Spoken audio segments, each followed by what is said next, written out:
But we were talking about the 4 different levels of fiduciary, and one of them being the Series 65 investments under management person that I will give you fiduciary advice over here. But if I'm also with a broker dealer, it depends on which hat I want to wear. That's the way that the lawmakers look at it. They say, you've got your choice of the type of care you want for your client.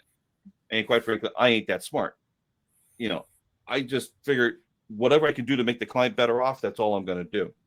The second level is what is often talked about in the fiduciary ruling that they're looking at. They call it best interest contract exception, which are basically saying you're going to be acting as a fiduciary and recommending your insurance contracts, but it's an exception to the regular rules because you're going to get a different kind of compensation, better disclose it all that stuff.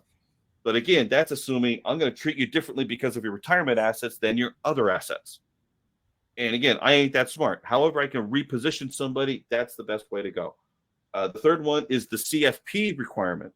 And CFPs always hold themselves out as a fiduciary, which, quite frankly, it should be with an asterisk that says, you're a fiduciary based on my business model. Because they're generally going to be recommending things that fit how they work. They don't necessarily know that much about life insurance as a culture of CFPs that I normally run across. There's still a few that definitely know the life insurance business, but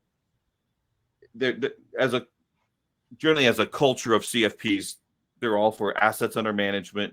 They're all for the lowest commission, the lowest income plan. To me, is obviously in your best interest. That's where they're coming from. The fourth level of fiduciary is self-proclaimed.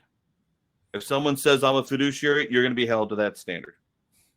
Now, for me, I know that I'm held to a higher standard. I've got designations after my name. I've been in the industry for 20 years. I've got so much out there about me that you can't just say, well, all I do is sell stuff. There's a level of perception there that I can't get rid of, and I don't want to. I'm okay being held at a higher standard, but not necessarily fiduciary standard, because there's